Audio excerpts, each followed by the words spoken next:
अजय को मैं इस वक्त आप आराम से बैठकर इस वीडियो को देख रही हैं, मगर मैं आपको कहूँ आज जिस जगह पर आप अभी बैठे हो वह जमींदार से करोड़ों साल पहले 8,500 डिग्री के तापमान से उबर रही थी, या जिस जगह पर आप बैठे हैं वह लाखों सालों तक बर्फ से ढकी हुई थी। ये दोनों बातें सच है। इस 15 मिनट की वीडियो के अंदर आप अब पृथ्वी के 450 करोड़ साल के सफर को देखने वाले हैं कि जिस जगह आज हमारा सौरमंडल है वह विभिन्न प्रकार की गैस और धूल के बादल हुआ करते थे। वैज्ञानिकों के मुताबिक है इधर धूल के बादलों से दूर एक तारा हुआ करता था। वक्त के साथ साथ उसे तारे की ऊर्जा कम होने लगी, जिसके कारण उसके अंदर एक विशाल विस्फोट हुआ। विस्फोट की वजह से अंतरिक्ष की धूल एक दूसरे से दबाने लगी। इस दौरान बादलों में स्थित धूल के कण दबाव और गर्मी के कारण बड़े उल्कापिंड और पत्थरों में परिवर्तित हो चुके थे, और इसी दबाव की वजह से इन बादलों में स्थित रेडियोएक्टिव पदार्थ नहीं ग्रेविटी का निर्माण किया। इस ग्रेविटी के कारण बीच में हाइड्रोजन और हीलियम इकट्ठा होने लगे। बीच यौवन का दबाव के कारण एक विशाल विस्फोट हुआ, और इस विस्फोट के कारण हमारे सूरज का जन्म हुआ था कि अंतरिक्ष में फैले स्ट्रेट यानी क्षुद्र ग्रहों में भारी वजन की वजह से सूरज के करीब आकर सूरज की प्रतिमा करने लगे हैं। MP3 लास्ट में फल टकराव हुआ, जिसके फलस्वरूप मरकरी, विनस, अर्थ और मार्स जैसे ग्रहों का निर्माण हुआ था। वैज्ञानिकों के मुताबिक उस वक्त पृथ्वी और मार्स से यानी मंगल ग्रह के बीच दिया नाम अधिग्रहण सूरज की प्रतिमा किया करता था। पृथ्वी पर ग्रेविटी होने की वजह से सूरज की प्रतिमा करने वाले ऐड पृथ्वी की प्रतिमा करने लगे, और धीरे धीरे करोड़ों सालों तक ये पृथ्वी पर गिरते रहे। और ऐसी घटना हमारे पड़ोसी ग्रह थी यहाँ पर भी हो रही कि जिसके कारण थी पृथ्वी के और करीब आने लगा और आकर्षित करता आया है कि इस भयंकर टकराव की वजह से पृथ्वी के हिस्से कणों के रूप में अंतरिक्ष में फैल गए और एक रिंग की तारा पृथ्वी की प्रतिमा करने लगे। इन्हीं परिक्रमा करते हुए कणों में टकराव होने लगा, जिसके कारण हमारे चांद का निर्माण हुआ था कि उस वक्त पृथ्वी पर सिर्फ एक ही समुद्र हुआ करता था, और वह था 1958 ग्रेड सेल्सियस की तापमान पर उबलते हुए दावेदार उबर रही थी वह सारी चीजें जिसे आज आप अलग अलग नाम से जानते हैं। वक्त के साथ साथ पृथ्वी धीरे धीरे ठंडी हो रही थी, जिसके कारण बिक्री के भारी तत्व जैसे धातु और रेडियो एक्टिव पदार्थ पृथ्वी के केंद्र में जाकर इकट्ठा हो गए और हल्के पदार्थ पृथ्वी की सतह पर आ गए। लाखों सालों तक पृथ्वी पर उल्कापिंडों की बरसात हुई, और इन गिरते हुए उल्कापिंडों में जमा था नमक, मिनरल्स और पानी। करोड़ों सालों तक अपने उनका बिलों की बरसात होती रही, और धीरे धीरे पृथ्वी की ऊपरी सतह पानी से ठंडी लगी। वैज्ञानिकों के मुताबिक यही वह वक्त था जब दूर गहरे पानी के अंदर निकलते ज्वालामुखियों से पहली बार सूक्ष्म जीवों का निर्माण हुआ। लाखों सालों बाद एक वक्त ऐसा आया जब पृथ्वी की ऊपरी सतह पानी से थक चुकी थी कि और हमारी पृथ्वी के सबसे अंदर का कोर रेडियोएक्टिव पदार्थ से बने होने की वजह से हरदम गर्म होता रहता है। लेकिन जब भी पृथ्वी की ऑफिस जमीन ठंडी हो जाती है तब पृथ्वी के अंदर की गर्मी को बाहर नहीं निकल पाती, जिसके कारण ज्वालामुखियों का निर्माण होता है। और उस वक्त कुछ ऐसा ही हुआ। पानी से ढकी हुई पृथ्वी पर हजारों की तादाद में ज्वालामुखी भी करने लगे हैं, और आने वाले लाखों सालों तक इन ज्वालामुखियों का निकलना जारी रहा, जिससे पानी के ऊपर इस जमीन का निर्माण हो रहा था। इस वक्त भी पृथ्वी पर वातावरण न होने की वजह से अंतरिक्ष से उल्कापिंडों की बरसात हो रही थी कि ऑल से लगभग 300 करोड़ साल पहले पृथ्वी पर ऐसा वक्त आया जब पृथ्वी का वातावरण लगभग स्थिर होने लगा था। ज्वालामुखी निकलने धीरे हो गए थे और पृथ्वी का एक दिन बार 8 घंटे का हुआ करता था। इस साल बीतते गए और धीरे धीरे की सूक्ष्म जीव रखी विकसित होते गए और समूह में रहने लगी। आज से लगभग 250 करोड़ साल पहले पहली बार पृथ्वी पर ऐसे जीवों का निर्माण हुआ था। तो जीने के लिए यह पानी के अंदर के मिनरल्स यानी खनिज पदार्थ है, और धूप का इस्तेमाल करते थे और मल त्याग के रूप में ऑक्सीजन बाहर निकालते थे। इस वक्त तक पृथ्वी पर ज्यादातर ज्वालामुखी निकलने बंद हो चुके थे, और इन माइक्रोबैक्टीरिया की वजह से वातावरण में ऑक्सीजन की मात्रा बढ़ रही थी। वातावरण में ऑक्सीजन बढ़ने की वजह से पृथ्वी का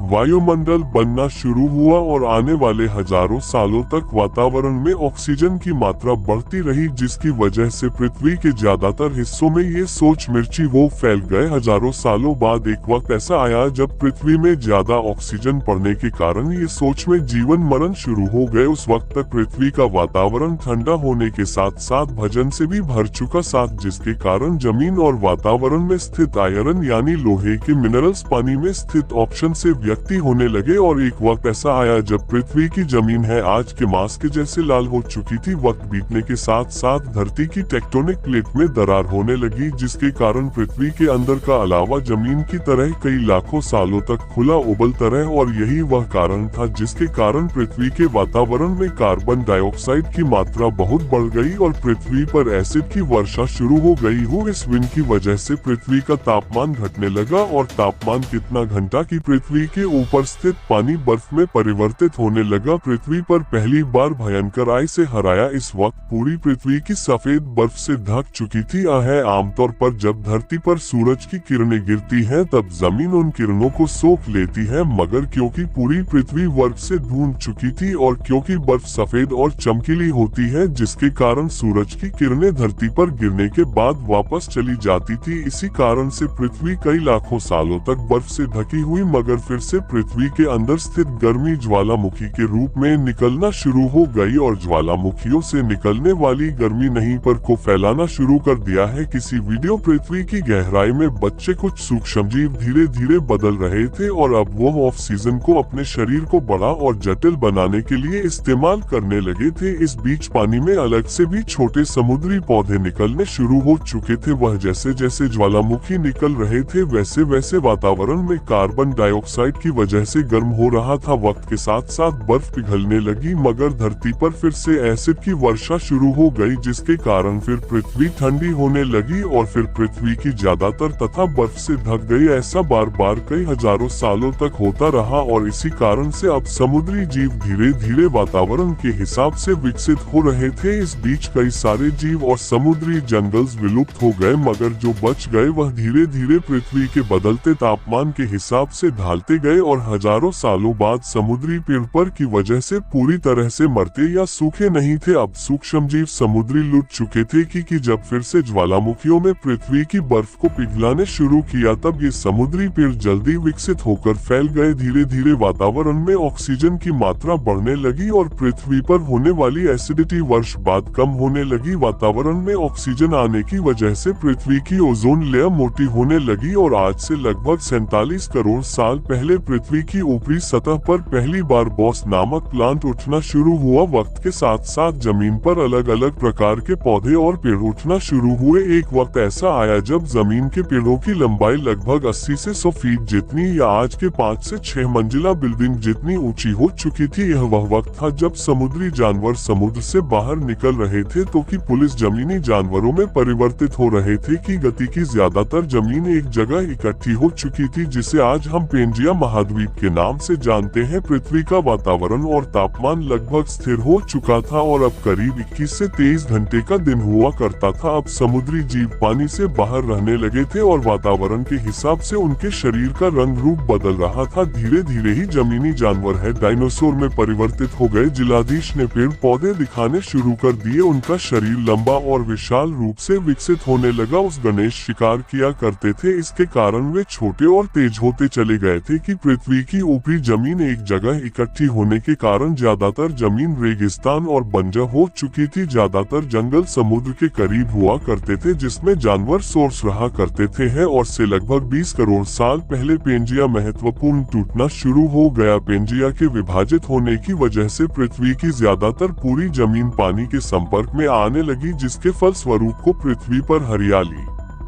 बढ़ती गई जिस वजह से चैनल सोर्स और ज्यादा विभिन्न और विशाल होते चले गए हो। सोर्स ने आने वाली लगभग 2 से 30 करोड़ सालों तक पृथ्वी पर राज किया कि उस वक्त जॉन ओर से समुद्र से लेकर जमीन और आसमान तक पूरी पृथ्वी पर राज किया करते थे कि इस दौरान अफ्रीका के टूटा भारत दौरा कर आज के तिब्बत से टकराया और इस चक्रवात की वजह से यह हिमालय का निर्माण हुआ था। 25 लगभग 6.5 करोड़ साल पहले पृथ्वी की तरफ आज के माउंट एवरेस्ट से भी बड़ा लगभग 4.5 लाख करोड़ की लोग भजनिया उल्कापिंड लगभग 80,000 किलोमीटर प्रति घंटे की स्पीड से पृथ्वी की तरफ आ रहा था। पृथ्वी की सतह को छूते ही उसमें भयंकर आग लगी और वह जलते हुए सीधा पृथ्वी से टकराया। इस टकराव से निकलने वाली ऊर्जा आज के 10 करोड़ परमाणु बम एक साथ फटने के बराबर थी। जहां यह उल्कापिंड की रात वहां के जानवर और पेड़ तुरंत भाप बनकर चल गए कि गिरते ही पृथ्वी पर पूरी तरह धूल फैलने लगी। समुद्र समुद्र में भयंकर बाढ़ आने लगी कि भूकंप और आधुनिक पृथ्वी को चलाना शुरू कर दिया है कि कुछ ही घंटों में पूरी पृथ्वी के वातावरण में हानिकारक गैस और धूल की वजह से पृथ्वी नर्क हो चुकी थी। दोनों सोर्स भूतहा गांव और भूखमरी से पूरी तरह विलुप्त हो गए हैं। मैं इस वक्त हमारे पूर्वज जमीन के अंदर रहा करते थे, जिसके कारण वह इस विशाल प्रलय से बच गए। पृथ्वी का वातावरण पूरी तरह से काला और अंधेरा हो चुका था, जिससे धूप भी जमीन तक नहीं पहुंच पा रही थी। पृथ्वी के पेड़ और ज्यादातर जानवर विलुप्त हो गए। वातावरण में धूल और हानिकारक गैस के कारण पृथ्वी पर फिर से एसिड की वर्षा शुरू हो गई और फिर पृथ्वी ठंडी होकर बर्फ से ढक गई। लेकिन इस बार पृथ्वी की बर्फ में लाखों सालों तक नहीं जम रही और 80 से 90 हजार साल बाद ये बर्फ पिघलनी शुरू हो गई। जैसे ही धरती पर वातावरण फिर से पहले जैसा होने लगा, वैसे ही यह छोटे जीव जमीन से बाहर आना शुरू हो गए हैं कि उस वक्त पृथ्वी की बर्फ पिघलनी शुरू हुई थी, जिसके कारण अफ्रीका में घिरे ठंडे जंगल हुआ करते थे और इसी बीच ये जमीनी जीव बंदरों में परिवर्तित हुए। मगर जैसे जैसे पृथ्वी गर्म होने लगी, वैसे वैसे अफ्रीका के लिए जंगल सूखी लगे। जंगल की चीजें खाने वाले बंदरों को खाने की कमी होने लगी। खाने की तलाश में इन बंदरों ने अपने पैरों पर चलना शुरू कर दिया, जिससे उन्हें दूसरे जानवरों के शिकार करने में मदद मिलती थी। धीरे धीरे बंदर एप्स यानी वाउचर में परिवर्तित हुए। खाने की तलाश में यह एप्स पृथ्वी के दूसरे हिस्सों में फैलने लगे और धीरे धीरे उनके शरीर का रंग रूप वहाँ के मौसम के हिसाब से बदलता गया। वक्त के साथ हम आदिवासी बने। हमने हथियारों से लेकर आज का आविष्कार किया कि हम अब धीरे धीरे इंसान के रूप में विकसित हुए। हमने धर्म से लेकर परिवार, भाषा और संस्कृति का निर्माण किया और वक्त के साथ हम विकसित होते चले गए और आज हम इस पृथ्वी की सबसे विकसित प्रजाति बन चुके हैं। पृथ्वी को आज की जैसे बनने में लगभग 450 करोड़ साल का वक्त लगा है और हमें एक छोटे जमीन में रहने वाले जानवर से इंसान बनने में कई लाखों सालों का। मगर हमने इन मसालों में जितना पृथ्वी को गंदा और तबाह किया है, उतना आज तक किसी भी प्रजाति ने नहीं किया होगा। अब फिर से धरती को गंदा कर रहे हैं और कार्बन डाइऑक्साइड की मात्रा बढ़ा रहे हैं। वैज्ञानिकों का मानना है कि पृथ्वी पर फिर विशाल परिवर्तन होने वाला है। भविष्य में पृथ्वी कैसी होगी जानेंगे। हमारी